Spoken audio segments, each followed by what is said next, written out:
The Greenvale General Hospital is down the road by the lake. It's too far to walk. Come on, get in the car. If I'm riding in a car, George, I prefer to be the driver. Can you provide a car for me? What are you talking about? You don't even know how to get there. Which is another good reason for me to drive, George. I need to learn my way around town. Oh, man. Very well. Then I'll ride with you. I want to keep an eye on you. Fair enough. Just one thing, Agent Morgan. Your involvement in this case is limited. That means you don't have to learn your way around town.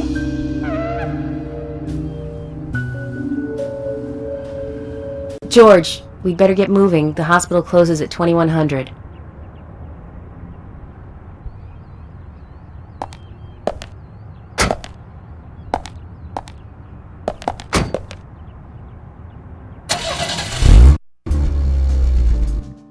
Agent Morgan, get us there quickly, but drive within the speed limit. Just because you have a badge doesn't mean you can drive like a maniac. George, what are you, his mother? We just need to get the autopsy results. Agent York isn't accustomed to the town yet. Give him a little slack.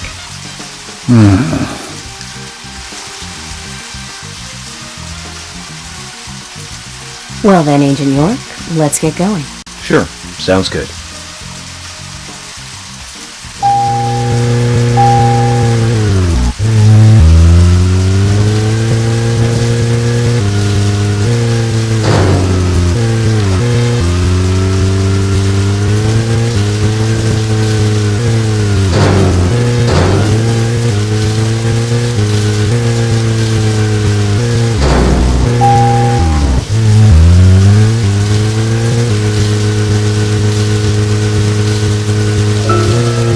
Morgan, I can't help noticing you prefer to work alone.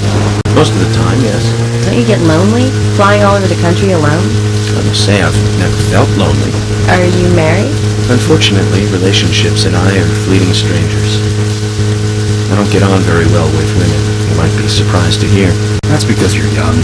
You notice things like that at my age. You have to treat women carefully, like a thin crystal wine glass. If you don't, they can cut scars on your face, just like yours, right? George, is this an interrogation? I see you're a seasoned professional. But let's not talk about my scar. It was caused by a problematic woman. Well, she got you good. Terribly good. It'll fade away, and nobody will notice it in a week. A week? It's not that light of a wound. So, Emily, tell me, is there really a need for a full-time sheriff in a small town like this? I'm sure it is small to your city eyes, but any gathering of people leads to all kinds of problems. Fights, runaways, stray pets. You're too fixated on violent crimes. Our job is to guide the people along the correct path, first and foremost. Now, that's what I consider to be my duty as the sheriff of Greenvale. Zach, there he is, the monarch, in all his glory. Kind of makes me glad that I wasn't born here. Did you say something, Agent Morgan? No, nothing, George. I was just reflecting on a little history. Well, we're in the middle of a homicide investigation. Keep your mind on the matter at hand. Okay, which right now is driving.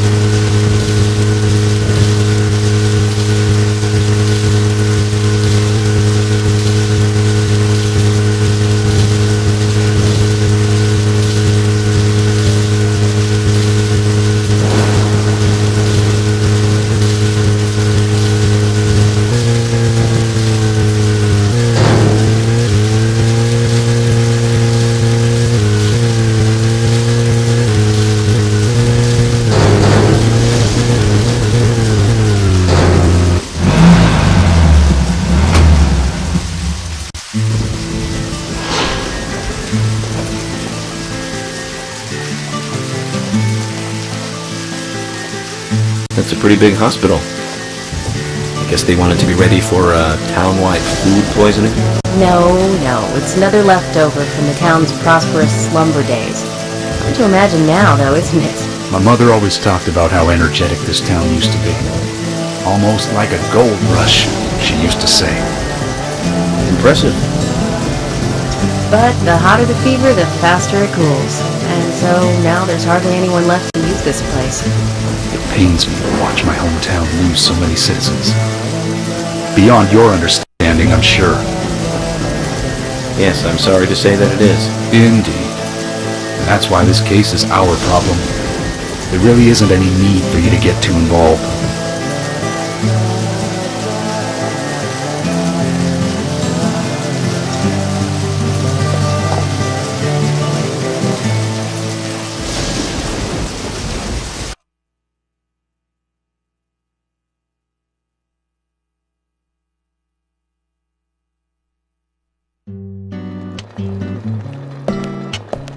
Hello, Sheriff.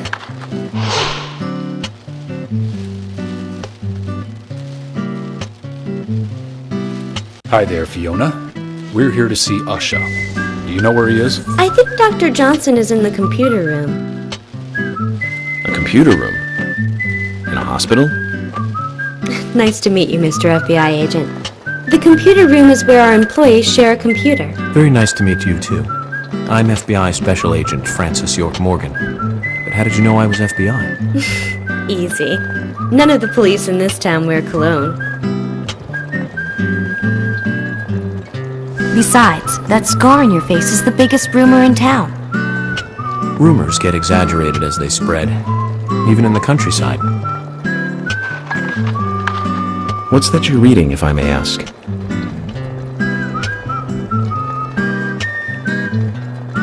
You haven't heard of this yet? It's a recent bestseller mystery.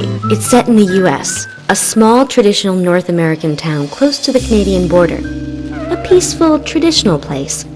However, that peaceful town is shattered by a terrible crime, the murder of a local girl. And that incident causes grief and sadness to everyone in town. But everyone feels the seditious, heinous evil still lurking, alive. Yes, much like the situation right now here in Greenvale. Fiona, don't say that. Sorry, I shouldn't have said that.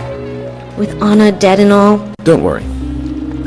Books are written to entertain, and it's good you're enjoying it. What we're faced with here is a terrible crime committed in a real world. Much different from that of a novel. So there's no need to apologize. Thank you, Agent York.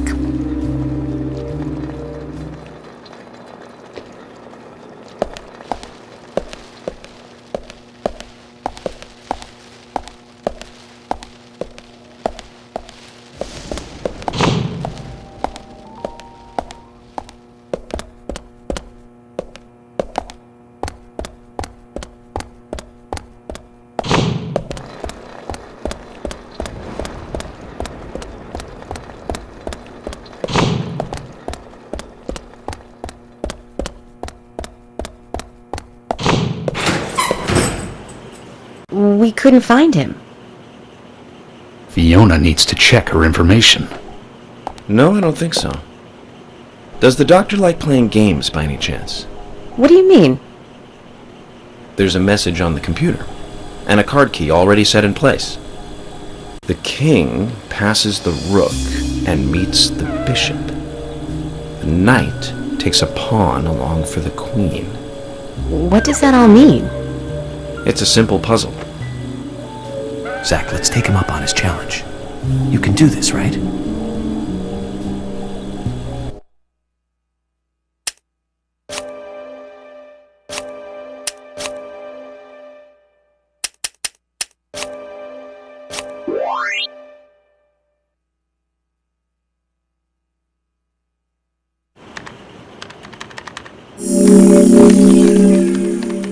The doctor awaits below with the deceased. Another code? But there's nowhere to insert a password. More games. I'm going to get Fiona to call Usha up here right now. No need, George. The message appeared with the card key. It's telling us where to use it. This is not the time to be joking around, Agent Morgan. Dr. Usha is below with the deceased. With Anna. Below being underground, I take it. Simple. Simple. Then it's time to meet the mischievous architect of this little game. Nah.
Usha, sorry to keep you waiting.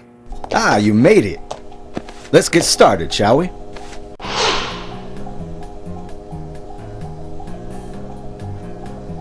This is Agent Morgan from the FBI. Nice to meet you. I'm Usha Johnson, the doctor in this hospital. FBI Special Agent Francis York Morgan. Please call me York. Everyone calls me that. Very well, Agent York. Are you a forensic practitioner? Let's just say I've dealt with corpses before. That battle of wits, by the way. Did you create that yourself? I just wanted to see if our FBI agent could handle the task. I see. Well, it was pretty fun. Oh, I'm glad you liked it.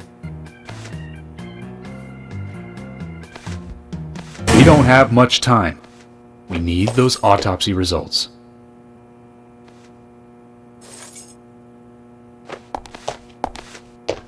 Next time, try challenging us without obstructing an investigation. You've angered the monarch.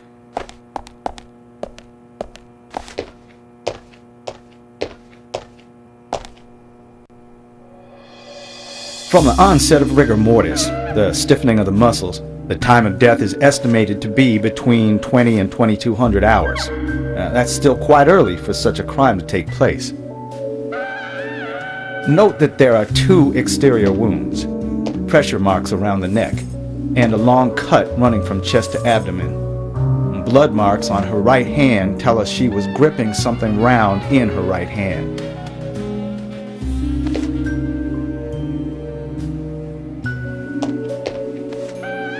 Her skull is also fractured, but that is unrelated to the cause of death.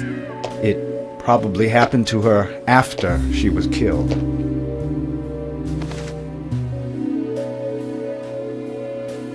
Now, I first thought death by suffocation, due to the marks on her neck.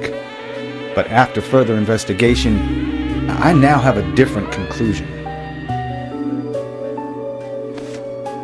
The direct cause of death was loss of blood from the wound.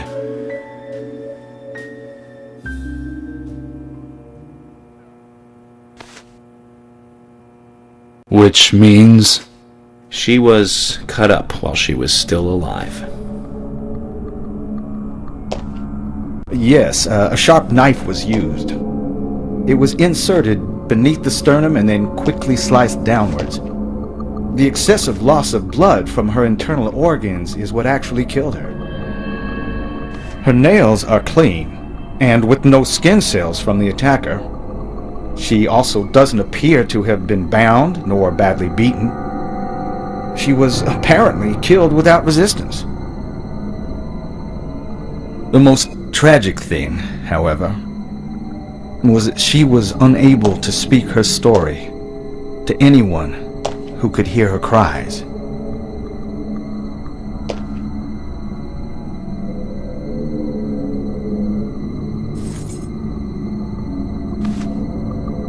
The perpetrator cut out Anna's tongue. Well, I believe she was drugged first to phase her consciousness, and then the killer killed her. Now, the killer most likely has a deep, traumatized past concerning women. He probably cannot converse with them normally. Cutting out the tongue suggests a very lonely individual. Either that, or a truly hardcore sadist. He must get off on watching women suffer, especially when they can't answer back. Now, he watched as the blood pumped from her body, as she gradually grew cold. Now, a case in Seattle in 1985 was much like... Usha, please, limit your report to your findings as a doctor. Criminal profiling is my job.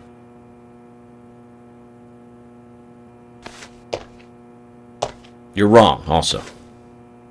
Anna died fully, deeply, painfully aware of what was happening to her. But, Tell me, what time did it stop raining on the night Anna was killed? Just before I went to bed, right after the movie on TV ended, so around 1 a.m.? What movie was it? An American Werewolf in London. Directed by John Landis, 1981. So the rain stopped, accompanied by the ending song, Blue Moon. George, would you mind if I examined Anna myself? what more do you hope to find? I'm sure I mentioned that I have a personal interest in cases like these.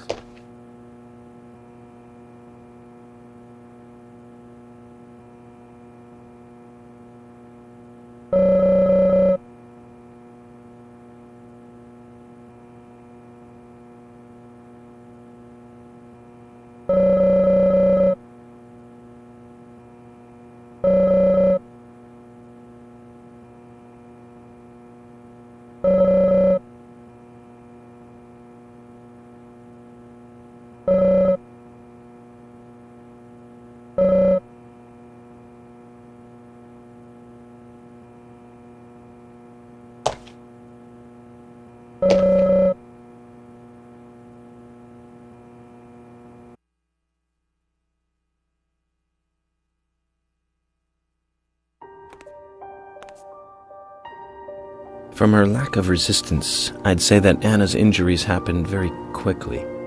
Unable to speak, she was then left to cry herself to death. Zach, it's all starting to come together. The perpetrator stayed with her for at least 2 hours until it stopped raining. At the estimated time of her death, it was still raining, but you can still see tear marks on her cheeks. That means she was killed under a roof somewhere. She was then carried into the woods after it stopped raining.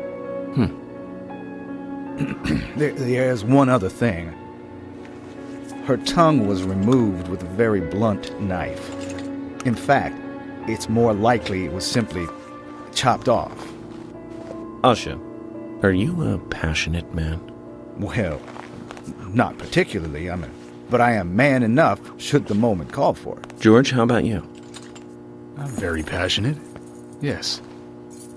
Especially when it comes to women. But I don't see what that has to do with anything. George, the perpetrator is just like you. He's passionate about women. He's a passionate kisser. This was a kiss of death. The perpetrator bit off Anna's tongue.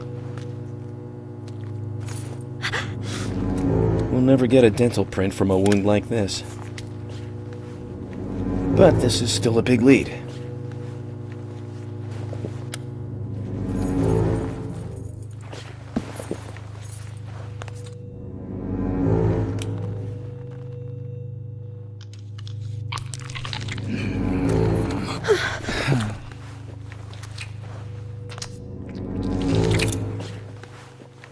Jackpot, Zach. A shame, but our old-time all-American sightseeing tour just came to an end. This case is now under the jurisdiction of the FBI. I'm assuming command. I'll need you to assist me in the investigation. What in the hell do you mean, Agent Morgan? I know I said I was passionate, but you can't think I did this. That's not why I'm assuming command, George.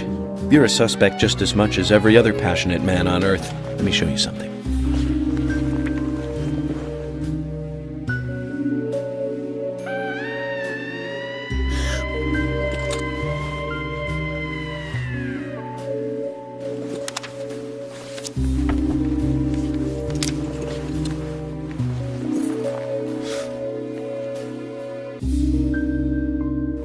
There you go. Amazing, huh? I'm sure you have a lot of questions, but most of the details are top secret. George, Emily, we should be going. No need to stay here any longer. Okay. I have to sign the release. Just give me a moment. Very well. I'll go on ahead. I can't take it any longer down here.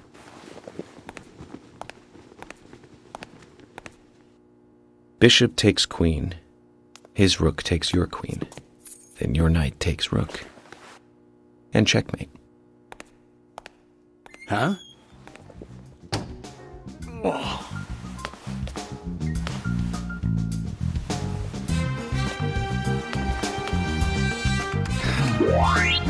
My first victory in the Grandmaster ranking.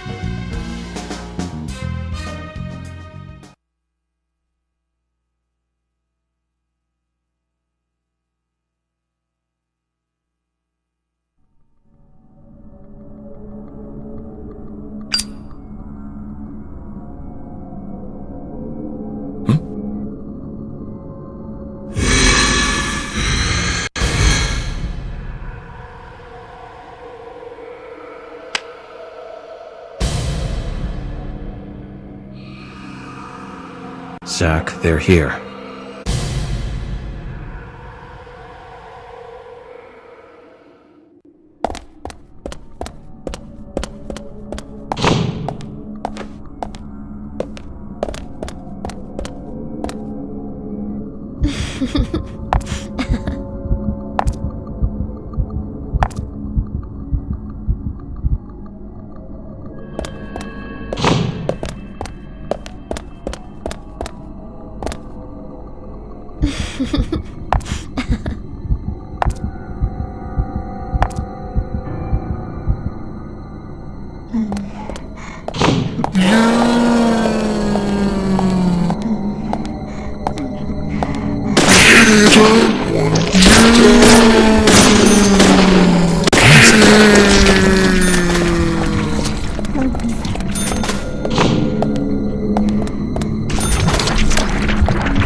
Here! Over here!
Agent Morgan, if you're so desperate, then why not smoke two at once?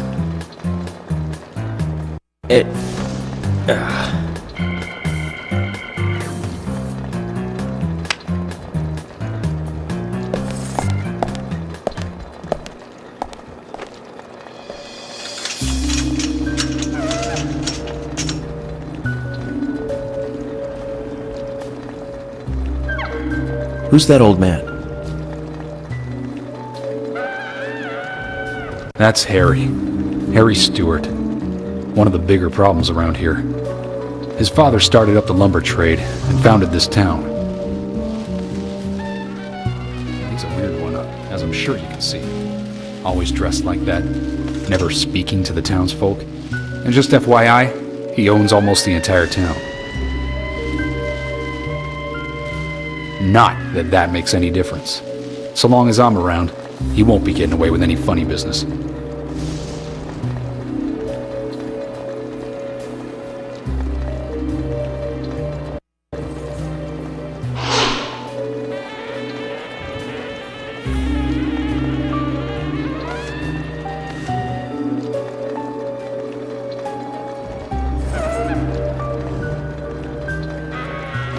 Mr. Francis York Morgan, haste won't lead you to what you seek. Keep your eyes focused on your footing as we speak. So says Mr. Stewart.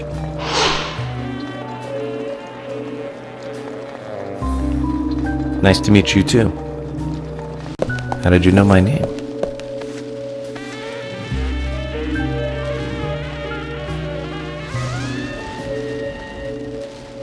Mr. Francis York Morgan, information desires you, just as you desire information too. So says Mr. Stewart. Harry, stop trying to get in our way. Keep this up, and even you'll have to answer to the law.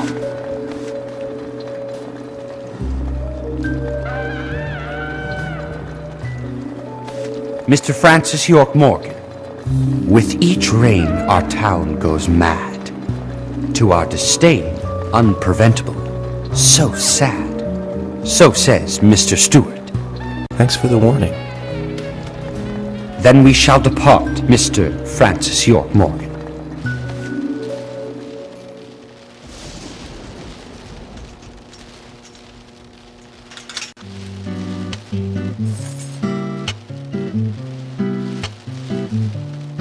That's how he always is. Always spouting that nonsense. Don't give it any thought. It's all gibberish. Emily here. Uh-huh. Oh. Okay, thank you, Thomas. Agent York, we've contacted the first witnesses to the crime scene. You can interview them where they found the dead body. Excellent. I was just about to ask if you could take me there.